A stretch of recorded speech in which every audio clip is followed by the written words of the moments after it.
So the question really is like a two-part question. What's your weakness, but also what are you doing to improve? The interview was best. You ask anyone, how was their interview? They will say, oh, it was superb, it was nice. Tell me about a time that you had a conflict with someone that you work with and how you approach that. This is probably one of the very common questions that you're going to get during interview season.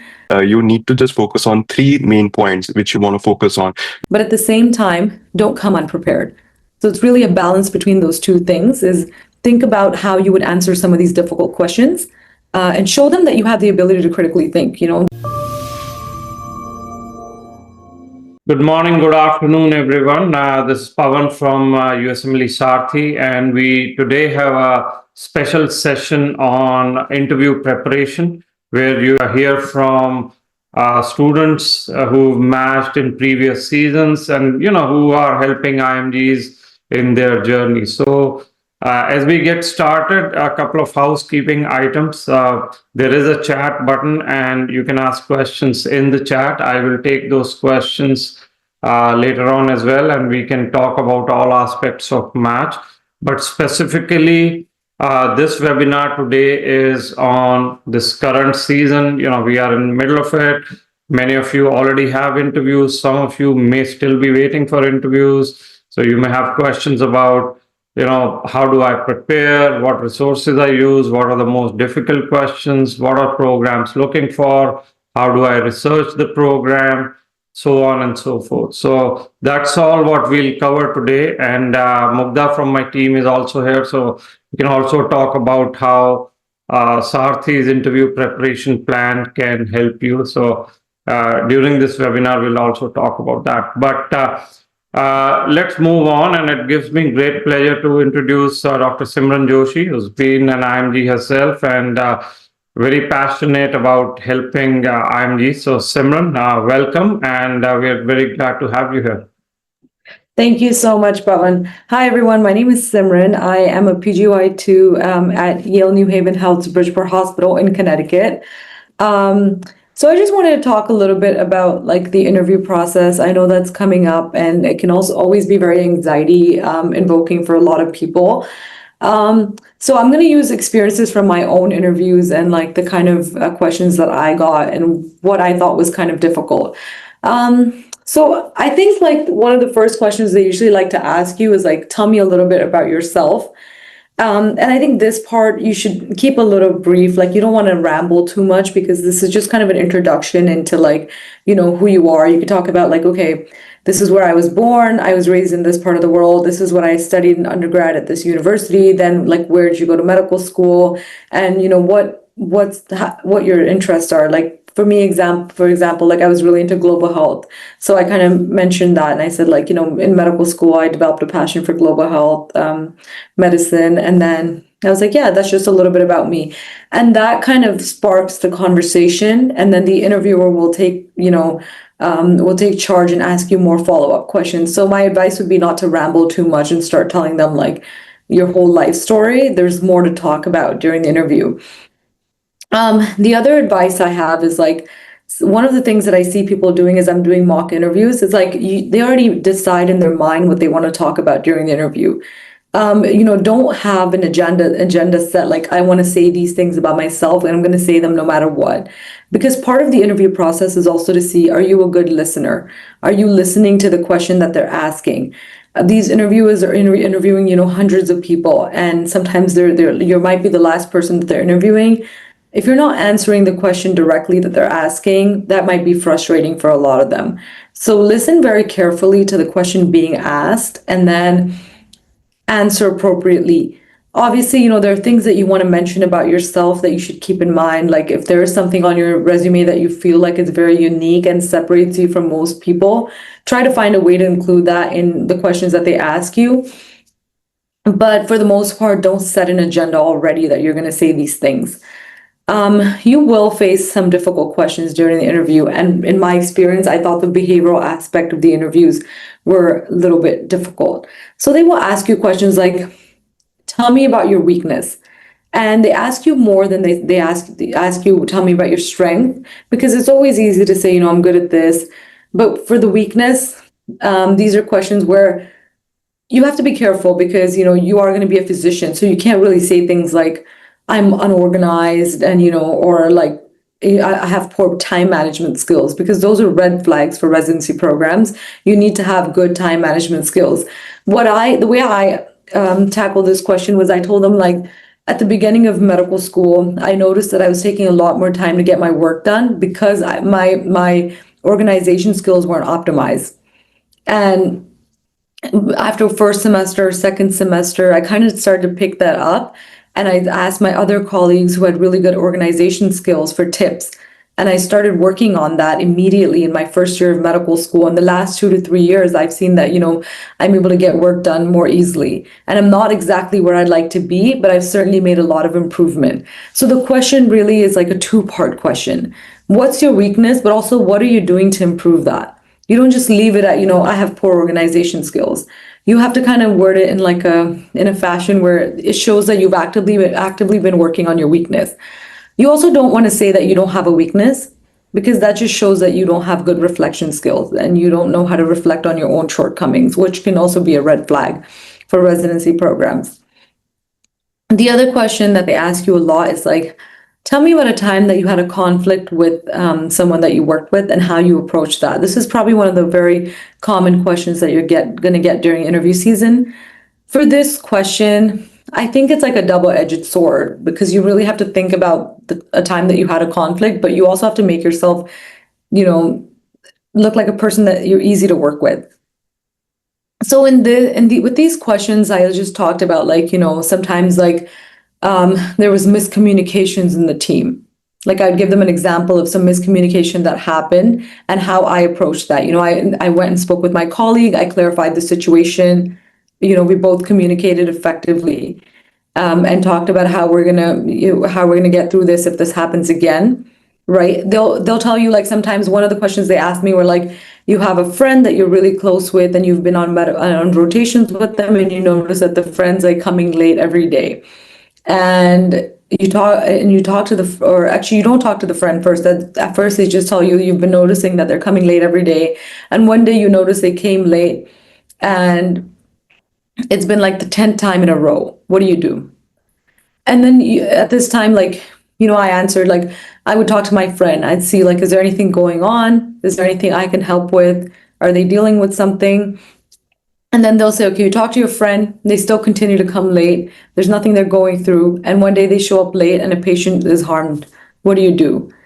And at this point, you have to say that you'll speak with someone in leadership about this, because the patient was harmed. So these are hard questions because you never know what the right answer is, right? Like, the approach is that if you haven't talked to your colleague first, discuss with your colleague. If you've already discussed with your colleague and there's an adverse outcome for the patient, it is your responsibility to speak to somebody in the leadership. And they just want to see that you're able to, understand this flow of hierarchy.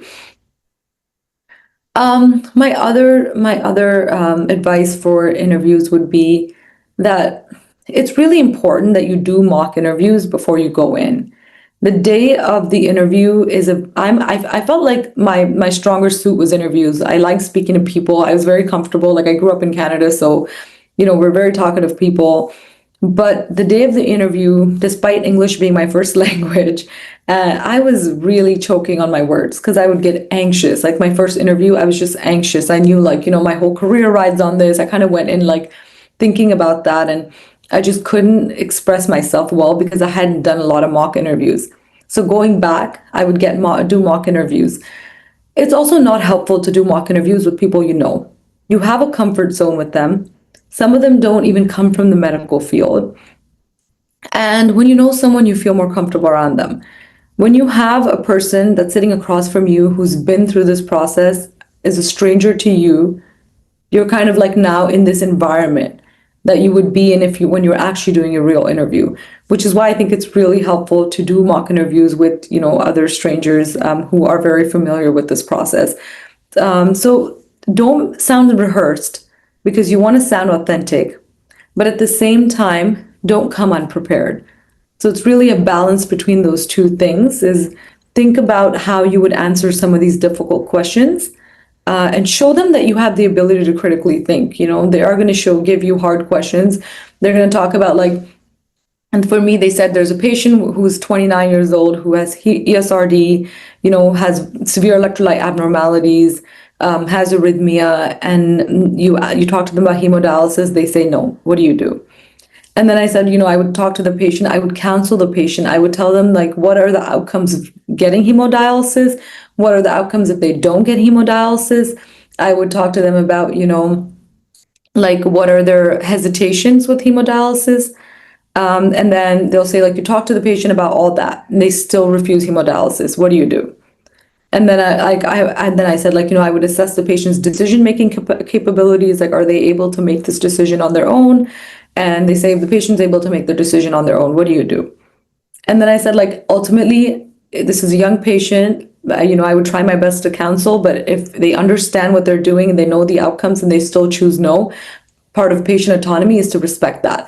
This is what they want you to answer. They want you to do everything that you would have done as a physician and then ultimately respect patient autonomy. So these are the kind of questions that you'll encounter, and these will be the difficult questions on interview day. It's not really talking about yourself. The other thing is know your CV inside out, upside down. I had program directors who had read my papers, and they talked to me about one little thing in the discussion, oh, tell me about this outcome.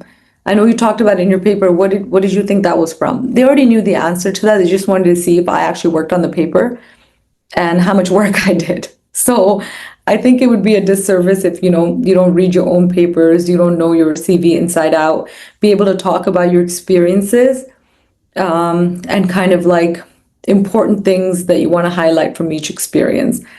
And just don't ramble on interview day, like stick to the point, answer questions, smile, like sound like an approachable person. And it's just a balance amongst many things. But I think really the key is to be able to do mock interviews. That is what's really going to help you nail this process. Well, Yeah, those are thank you. the tips. Yeah, sorry about that. Yeah, you were saying something? No. I just said those are the tips I had. Yeah. No, excellent. And this was very, very perceptive and very, very, I think, relevant to all of you who are preparing for the interviews. So appreciate your time, Simran. I know you guys are very busy, but thank you for taking time out, and enjoy the rest of the weekend, whatever is Thanks, left. Pavan. And if anybody has questions, I'm happy to take them as well. Yeah. So any immediate questions, if you have, if you want to type, How important is the accent? So accent is not important. It's actually how well articulated you are. Your ability to express, because remember, like as a doctor, you are responsible for patient communication. Can your patients understand you? So, and that's not about accent. It's really about, are you able to express yourself well? And which is why mock interviews will help you. When English is not your first language, it's even a little harder to express yourself, because I think some of us are like thinking in Hindi and then translating in English and it doesn't come out right. So my advice is really, accent's not important, it's articulation. Do we bring up red flags on our own? So ultimately you should have done this in your personal statement. If there's like a board failure or something, you should have talked about it. If you don't talk about it, they will bring it up in the interview, but like don't go in with that, because some places like to blind their interviewers. And so they're only maybe showing them the CV, not the scores or not previous board failures. So don't do yourself a disservice. If it's asked, be 100% ready. If you have like a board failure on your CV, to be able to discuss that, talk to them, and do not give them sad stories. Be honest. You can't just be like, my grandmother passed away, and I understand that happens, but it's just such a common story that they're probably sick of it now. Sometimes the best thing is to take accountability of what went wrong, and then how did you improve? Would they ask to mention multiple weaknesses, or is it always just one? Usually I've seen they ask you for the biggest weakness really. But they don't ask you like, what have you done? They'll just ask you for the weakness. So my advice was also talk about what you've done to improve that. What are some good safe answers for weaknesses? I mean, like I picked organization, right? Like you can just say like at the beginning, maybe I had some difficulties with time management and being able to study or like managed my time with my courses, and then I've been working on that. And you can talk about like some of the techniques that you've used. For me, for organization, like I told them I'd lose my notes in first year of medical school. And then my friend had like colored binders, and she taught me how to, organize notes based on colored binders. And now I've been using them, and it's really helpful for me. So I just want to interrupt. There are a lot of questions. What are the examples of strength? What are the questions that we can ask programs? So we do cover all of them in our interview classes and as part of the mock. And I will actually show you some of which are easily available on our website also. So, some of these we will cover, but I don't want to hold you any longer, Simran. Thank you very much. Appreciate Thanks your so much, Pawan. Thank you. and enjoy your Sunday. Thank you. Good luck, everyone. Take care. Thank you. Bye. So as she was saying, mock interviews are different. Let me are very important. Let me take a couple of minutes to actually also show you where we have questions that you can also use and part for classes and mocks, and then we'll go to Dr. Vikramjeet as well. So if you go to our website, and Mugdha can probably give you this link also. So we do have interview preparation, as you can see on the top, and on demand, which means here you get recording of all our classes, about more than 35 hours of lectures and there are mock interviews also. So you can take a look and see if that would be of interest. Mock interviews are generally 50 minutes and with both written and verbal feedback. And if you look at this page, and Mugdha, maybe you can post this link. This is how we've classified our classes that you will be able to access. So like Simran was saying about behavioral questions, basic interview questions, some programs like to ask medical questions, and then all the advanced questions that we have. So you can take a look here, and you will actually also see list of questions by classes. So whatever she was saying, strengths, weaknesses, red flags, you bring it up, how do you deal with stress, all of that we are covering as part of our classes. So take a look. If not, you still can get these questions. They're right there on our website. So and I will answer questions on that as well.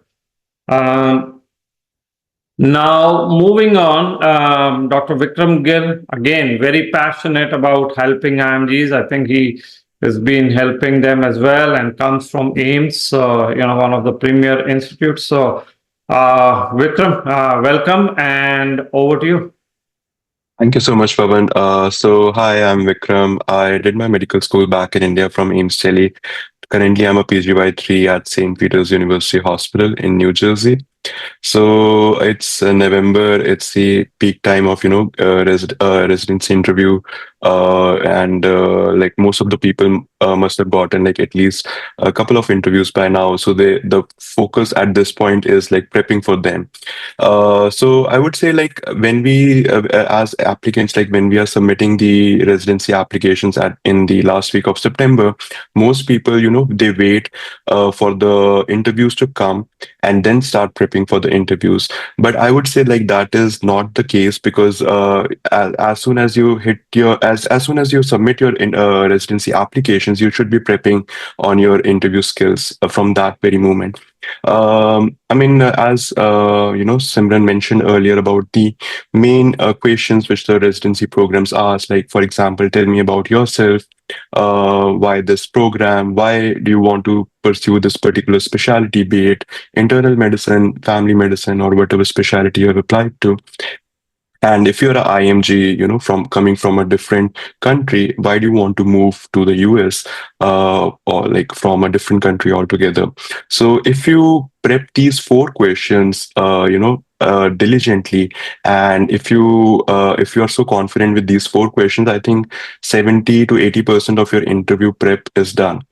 Because most interviews are like, with the interviewer is like for 15 to 20 minutes, and this takes good chunk of time. So if you prep these questions, so half of your battle is already won. Rest of the questions, which Simran also mentioned earlier, that for example, strengths, weaknesses. So even like so I was a ex Sathi student as well, so I have gone through all these classes which Pavan mentioned, and I usually see like most like I would say like some students are not, they are going through the classes diligently, and then they have these struggles related to behavioral questions specifically. So I feel like Sarthi's classes, cover all these aspects quite comprehensively. For example, the strengths and weaknesses question. So I mean, I remember it from my classes, like you need to just focus on 3 main points which you want to focus on, because nobody has the, bandwidth, or in this current, day and age, like nobody has the, I would say, attention span, to listen to your answer if you keep on rambling. So just keep your answer concise and crisp, like maybe 1.5 minute to 2 minute long, and just focus on 3 main points you want to focus on. Especially the strengths aspect. For the weakness aspect, you want to, make sure that you are saying something which is a weakness, like quote unquote a weakness, but you want to project it in a positive light, that you acknowledge that it's a weakness, but you've been working on it, and you want to highlight like how actually you've been working on it, like what are the improvements you've done so far to improve on that weakness. So programs like to see that you are able to understand your limitations, and you are working on your weaknesses, rather than just highlighting that I'm not I'm not able to manage my time, or whatever weakness you want to tell. So they don't want to just listen to that part. They want to listen that how have you been improving on that. So that is one important point. Aside from that, what I want to focus on is the part, like at this point, like when, for example, if you have an interview coming up in a week's time or 10 days time, so you really want to research that program inside out.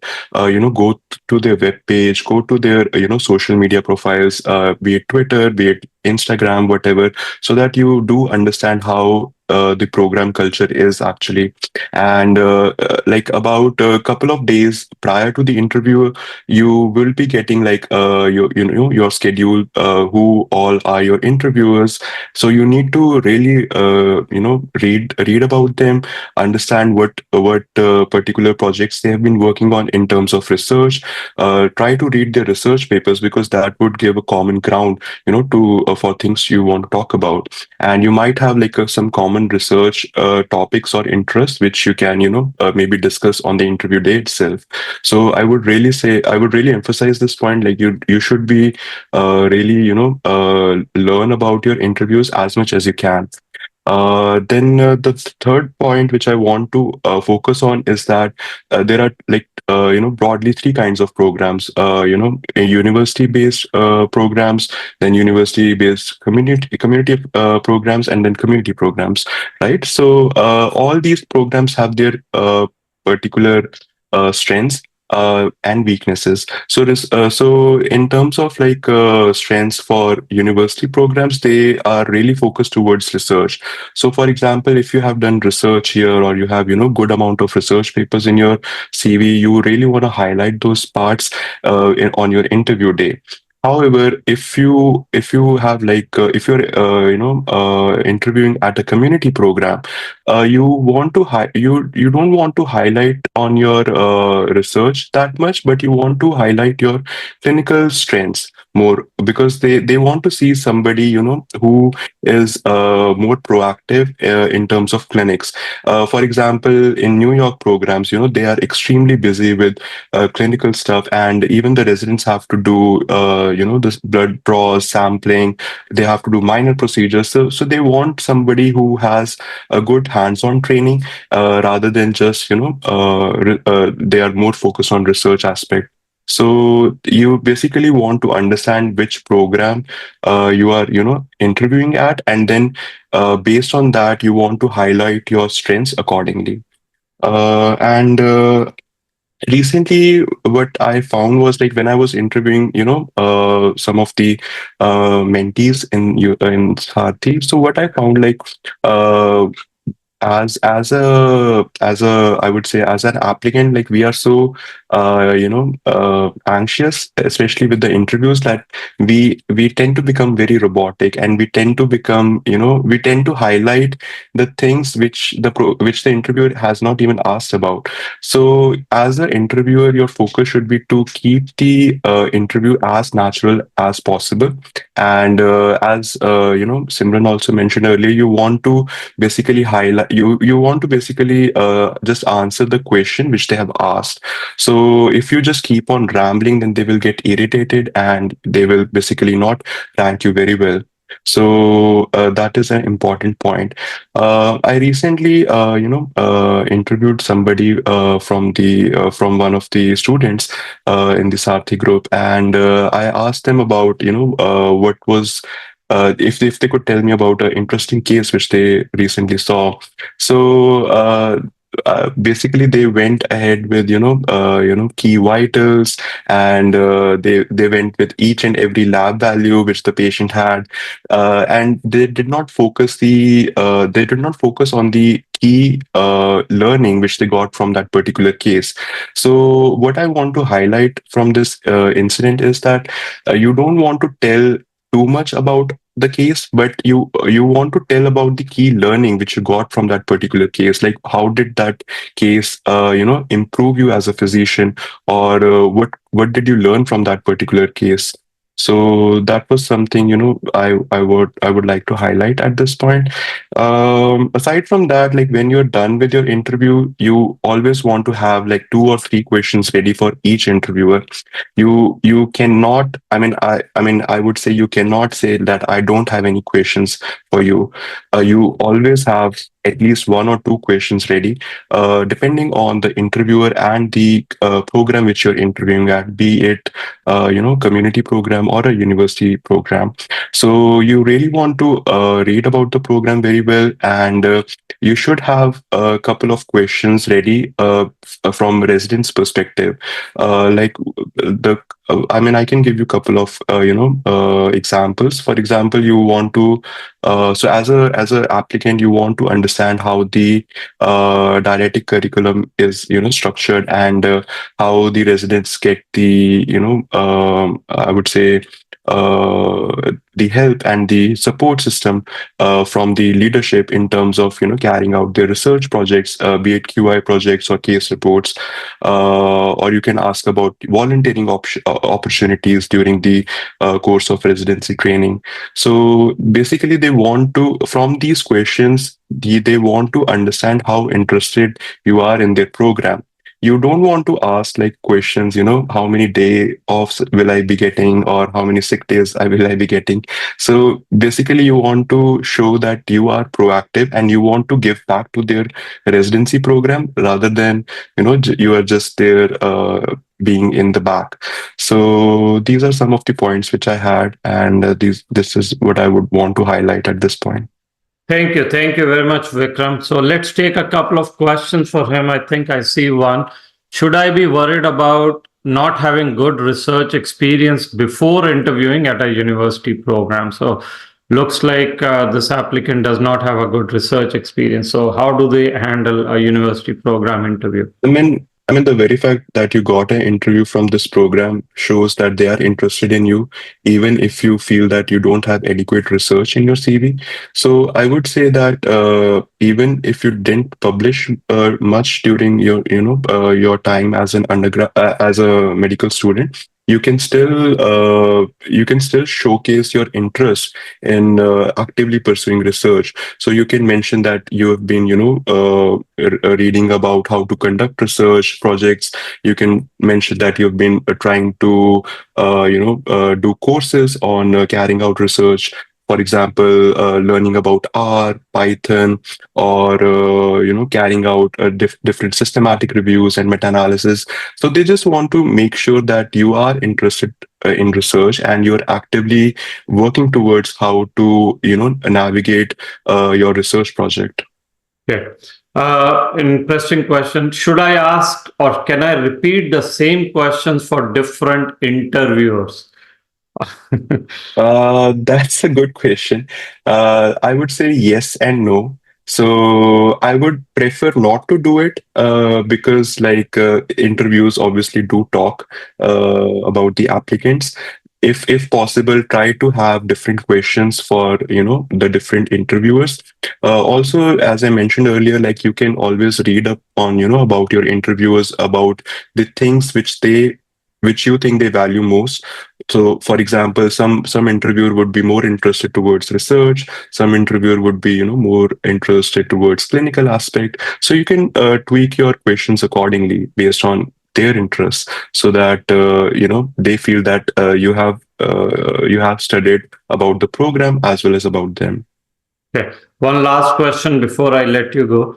So if I am in PG1 in my home country, so home country residency PG1, is that a positive or a negative, or how should I project this in my interviews?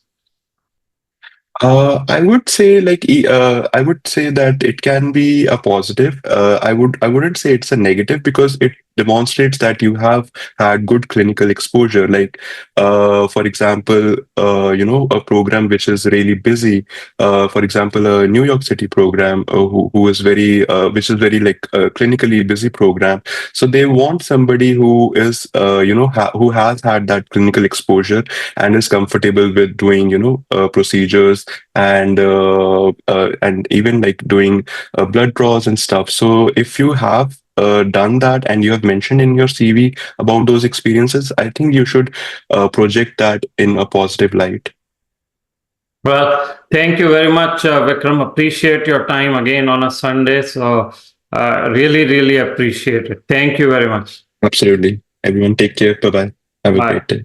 So we will take questions after, and the next speaker, Dr. Satyit, as well. So don't worry about it. But like I said, if you need help with mock interviews, interview preparation, all the things that you have issues with behavioral questions, medical questions, take a look at our classes, the on-demand classes, as well as the mock interviews. You can really come up to speed very quickly. Okay, so Mugdha is here and she can post a link if you are interested. With that, let's move on. So Dr. Satyajit, are you there, Satyajit? Okay. Hi, good morning. Yeah, so we have another brilliant student, a lot of interviews, and he navigated the season very well last year, and he's here to share some tips about how to prepare for the interviews, what can be the resources, both free and Sarthi, and how to navigate if you have a lot of interviews. So welcome Satyajit, and the floor is all yours. Thank you so much, Pawan sir. Yeah, so good morning, good afternoon to everyone who are here. So I'm currently doing my internal medicine residency in Florida at Lakeland Regional Health, and I'm a PGY1. So Dr. Simran and Dr. Vikram, they've spoken really well about everything. I'll try not to sound very redundant. So I would say that take the interviews very seriously, because last time I had said something which I think was not right, because I said that if you get an interview in the later half of the season, maybe they're not that serious about you. But I don't think so. That's the real thing, because no one is going to waste their 4-5 hours on someone who they are not serious about. So take every interview very seriously, because if they've given you an interview, that means they're very interested in you. They like you on paper. Now they just want to see, is the applicant on paper the same as the applicant in real life? So take every interview very seriously. Study well about the interviews, like about the place where you're going to interview, because they do like someone who's well prepared. because they feel that you are really serious about their program. You really want to work over there, and you've done your homework. So that's very important. And don't go. So I would say that there are many programs, around 650 programs in internal medicine and family medicine, another 600. So that's a lot of programs. So I would say you can't study about every program beforehand, but once when you get an interview, please go through the website of the program. Try to find everything you can. Go if they have a social media page, go on that page, go through everything. Try to get an understanding. Try to see what kind of a culture they have. Do you fit in that culture? Because as much as you want them, even they need you. It's a two-way thing. So you need to make sure that this place is good for you. You will thrive over here. You'll do well. So you need to do your homework about the program. And as Dr. Vikram said, that like a week before, or maybe 3-4 days before, you are given a schedule about which doctor is going to interview, who there's going, who will be interviewing you, how many interviews you have, and everything. So yeah, you can go on a website. Most of the programs on the website, they will have a page of their residency, and they even have the faculty, and they have everything about the faculty, like where they are from, where they've done their med school from, residency from, what research they're working on, and if something aligns with you and your career goals, you can talk about that. It really impresses them. They think, oh wow, this person took the time out of a very busy schedule, a very hectic and nerve-wracking time of the interview season, but he still took that time. He studied about me. He just went through everything. So that you need to tick every box, because so right now I'm on the resident selection committee in my hospital, and they have certain check boxes, and if you tick all the check boxes, you have a better chance to make it into the residency. So they do care about all this. What you researched about the program? Have you researched about the person who's going to interview you? So I think so that is something which is important. And even English was my first language, but still interviewing is a very different game, because I would say that, like, if I'm from India, so we just have the exam, you get a score, you get the rank, and you match. There's no such thing as an interview. And maybe in the countries where we are from, we are not very used to interviews until our first job. So I thought I'm very good at interview, but clearly I wasn't. When I had my mock interviews, I realized that I do lack some things. I can go on and on about things. I can start rambling, which is not good at all. So I would say mock interviews are very important, because usually the person who's taking your interview is a doctor himself in a program, or is a resident. So they've gone through that process and they know how the process works, what they want in an applicant. So I think so that will help you a lot going through mock interviews. That will help you, that will teach you a lot. And these people, they know like what are the points you need to say, what you need to show during the interview. So it will help, because as a kid, I remember my dad would always ask me, how was your exam? I would always say the exam is very good. It went very nice. It was superb. And my dad would say exam is always good, but the result is not good at times. So we will never know what we are bad at. We think the interview was best. You ask anyone, how was their interview? They will say, oh, it was superb. It was nice. It was this, that. Because we think it was good. We never think that, we are lacking in something. We have not done that well. So I think so that the point when you understand this, that, we all have some things that we lack in, and we can work on them. It's not hard points, because you went through med school. Some of you have done home residency. So you guys have done a lot. So you are definitely capable of making some small tweaks and changes here and there. So I would say, Sarthi, I did like 3-4 mock interviews with them. I did one of the interviews with Pawan sir in the end, and he told me one thing, Satyit, I can take your interview, but I'm a very strict interview. I've been taking interviews since a very long time. So yeah, so I would say, as Dr. Simran said, that when you are interviewed by people like your friends, your family, it's good. I would say do that also. If you have the resources, please do it. But you need to be interviewed by people you don't know, who you're not familiar with, people who are a part of this process. Because yeah, your mom can take your interview, but she doesn't know how the residency program works and everything. So I feel, yeah, do that also, because any practice is good practice. Any practice is good. I will never say that interviewing with your friend or interviewing with your family is going to be bad for you. No, not at all. But is it enough? I don't think so. You need professionals in this, because you worked way too hard. to reach you. So just make those final tweaks in the end, and take all the help that you can. I used a lot because I thought I was doing good. I found out that many of my answers were not good, would not have been taken well in an interview. So yeah, so that's the insight that I received from the taking the mock interviews. And Sathi even provides with some materials which are good, like most asked questions. See, you can't completely prepare for an interview. It's like you can do all your net practice, but in the end, in the game, the bowler can bowl whatever he wants to bowl. You have to be ready for that. You can practice. So yeah, so I feel those practice questions are good enough, but still you need to be ready that they can ask you anything. They can ask you, teach me something non-medical. That was what I was asked. And so yeah, so you have to be ready, and please do read your application. It comes out as very bad, and someone might not even trust you, because if suppose you said that you worked on a research and you're not able to even talk 2 minutes about that research, now it comes out as a big red flag, because now they start thinking, okay, so if this guy is lying about the research, what else can he be lying about? So please, and I'm not saying that just because you can't speak about your research, because maybe at that point in pressure you were not able to talk, but this game is all about elimination. They are just looking for reasons to eliminate you, to get you out, because it's not even their mistake. They have like thousands of applications to go through.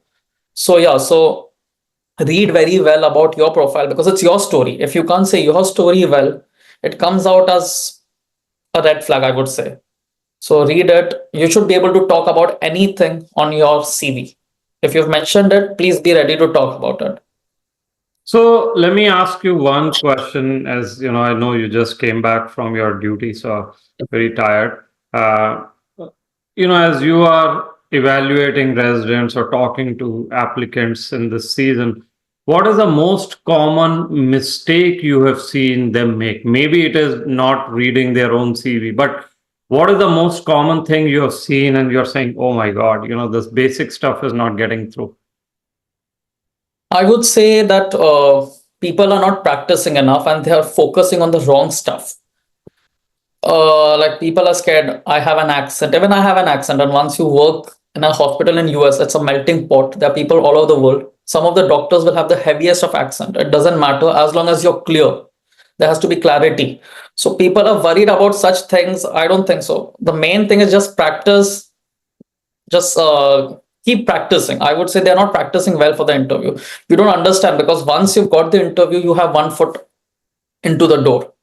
You have to just, because they really like you, that's why they're interviewing you. They have like 10,000 applications. Some of the New York programs, they'll have 10,000 to 8 to 10,000 of applications they receive, and they will interview only 300, 400, maybe 500 people. So you have made that cut. So just practice well. I feel people are not practicing that much, and they're not doing their study, because now in one of the meetings I was in, they were like, if they don't know basic about the city, they don't know anything, that means they've not done their homework.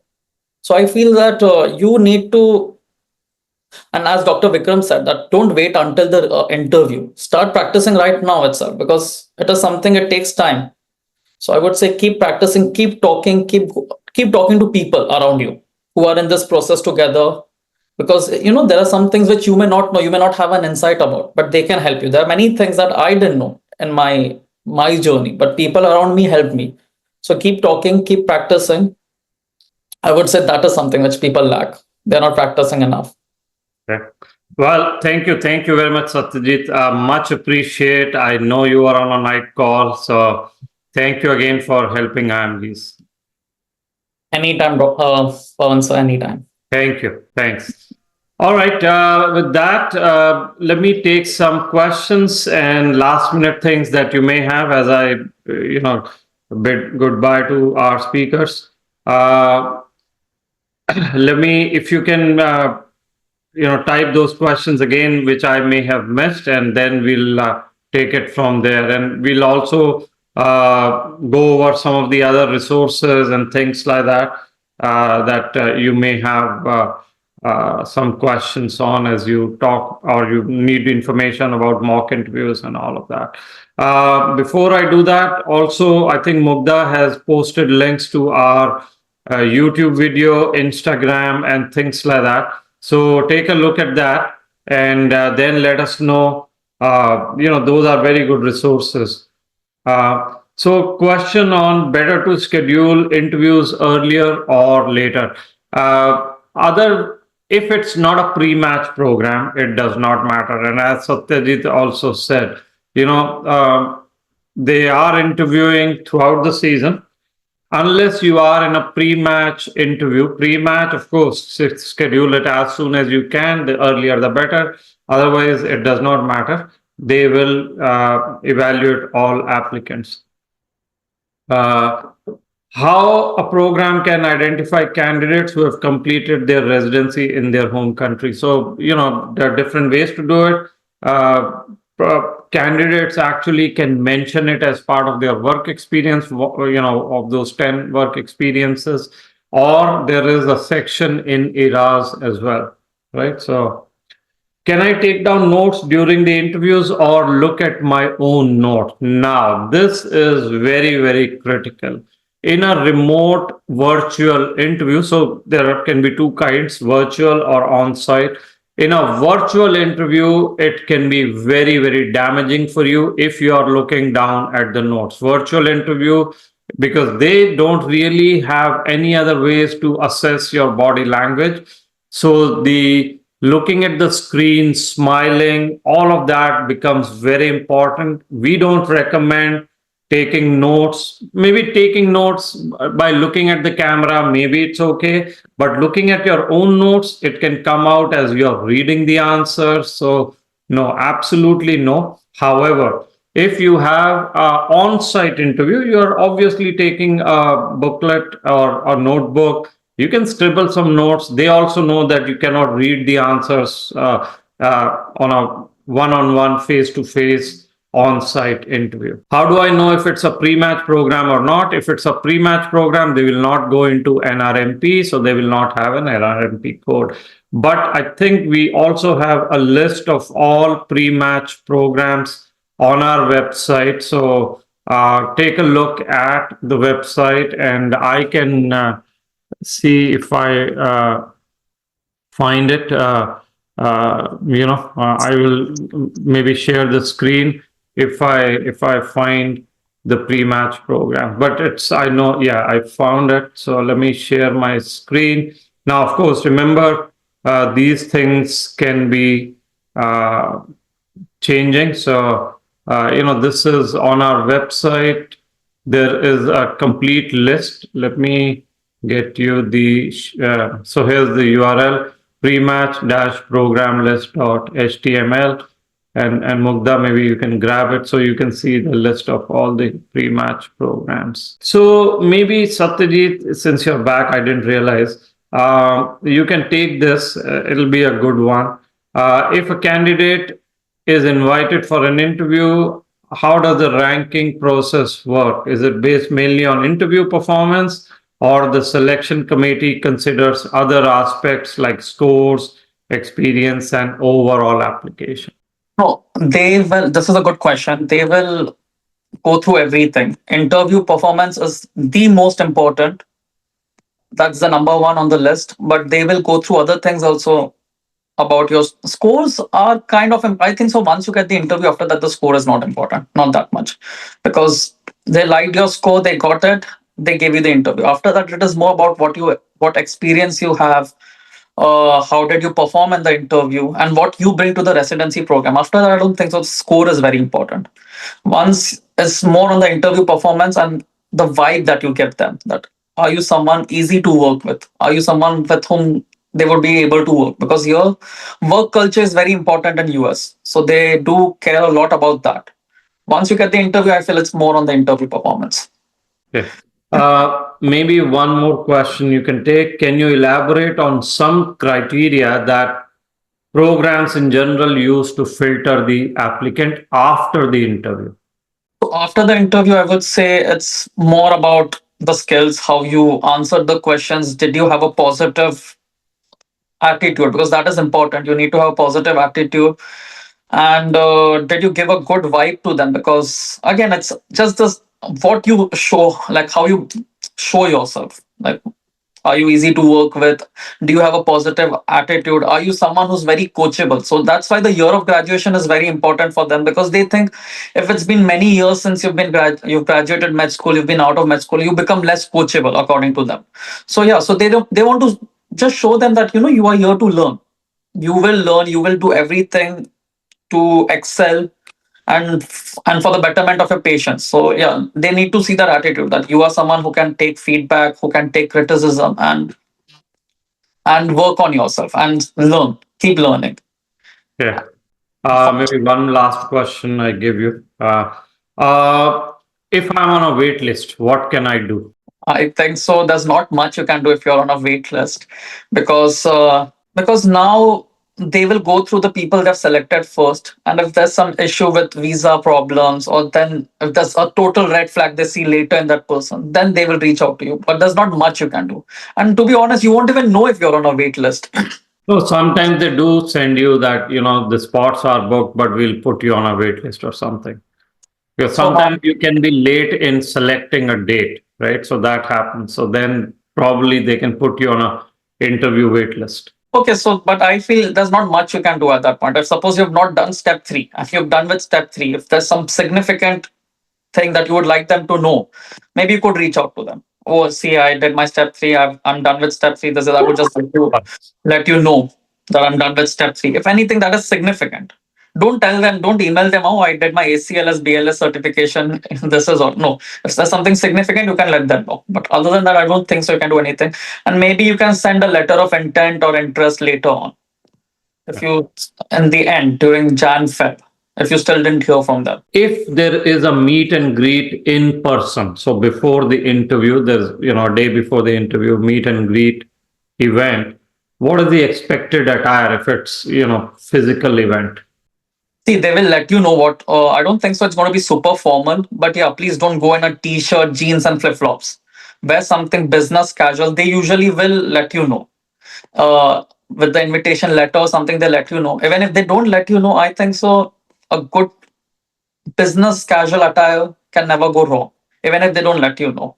Don't overdress. You don't need to be in a tuxedo with a bow tie or something. But yeah, but do dress professionally, business casual.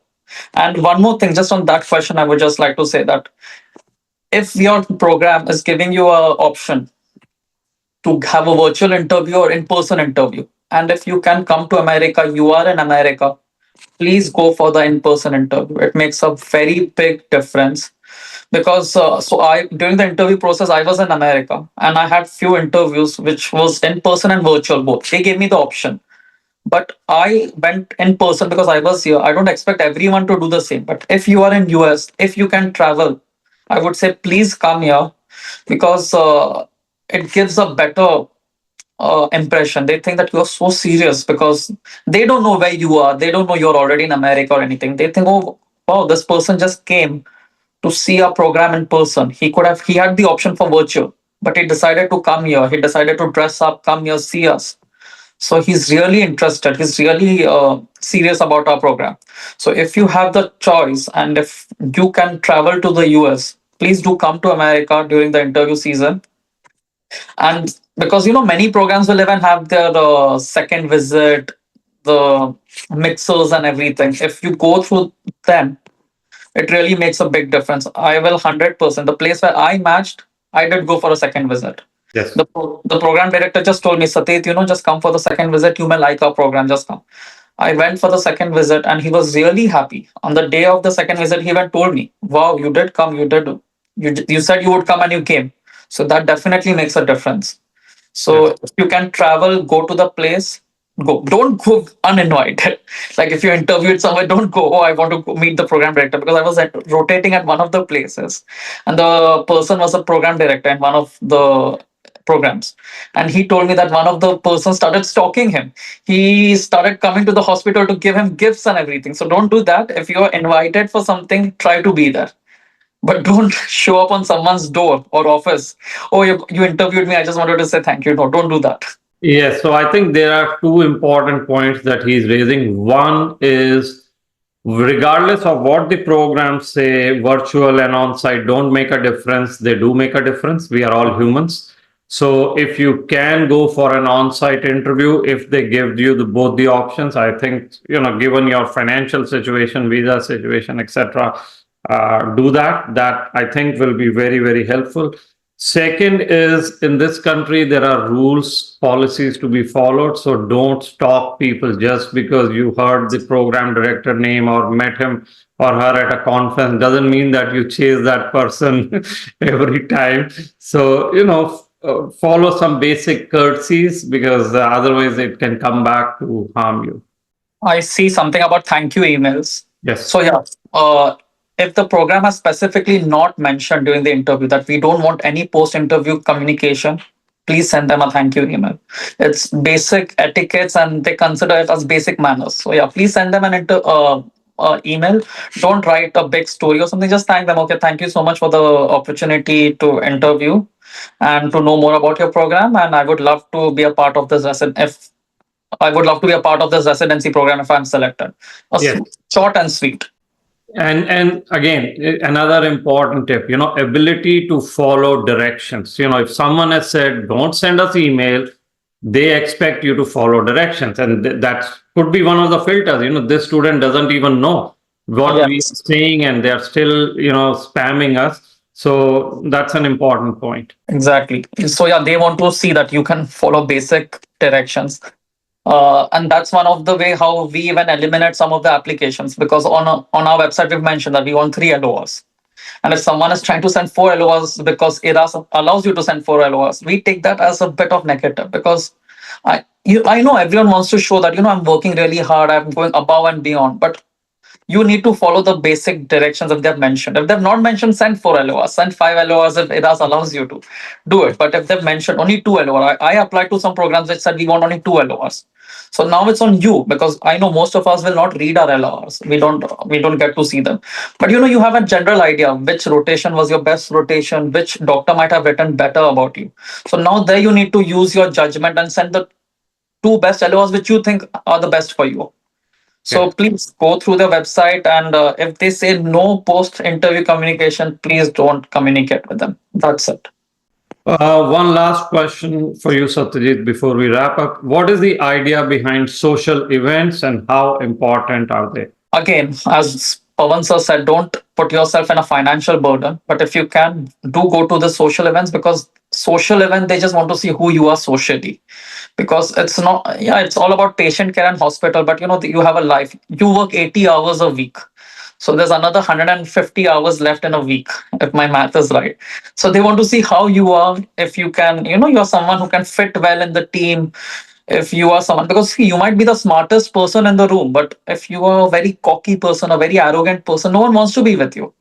You might be the best doctor, but if you don't know to talk to your patients, they will just say, okay, they don't want to know what is happening in their body. You just write them the medication. But they just want the medication. They don't want your knowledge, the patient. So, they just want to see what you are, how you present yourself, because that is very important. Presenting yourself and what attitude you have. If you are a very arrogant person, if you're someone who's full of himself, they wouldn't want to work with you. Even just think about yourself. You wouldn't want to work with someone who's difficult to be around. So these social events is just to judge you, like how you are as a person. So it is important. I would say if you can go for them, please go for them. It does make a difference. People will say that no, virtual, or they may say that it doesn't matter, but it matters. And it's not even their mistake. It's human tendency. It matters. We all want to feel special. We all want to feel loved. So if you go visit the program, if you come in person, you feel extra love from the candidate. It makes a difference. All right. Well, thank you, everyone. Much appreciate the speakers, Dr. Satyit here as well. That was all that we had today. We'll keep the chat open for you to grab some links. Otherwise, good luck. Let us know if we can help you in any which way. And we'll see you in one of our next webinars. So thank you all. Thank you, Satyit. Appreciate your time. Thank you so much, Pawan sir. Thank you. Thank you so much for watching. We hope that video provided valuable insights for your journey. Don't forget to subscribe to our YouTube channel and follow us on Instagram and Twitter. And check out our website for details on how we can guide you to a successful match.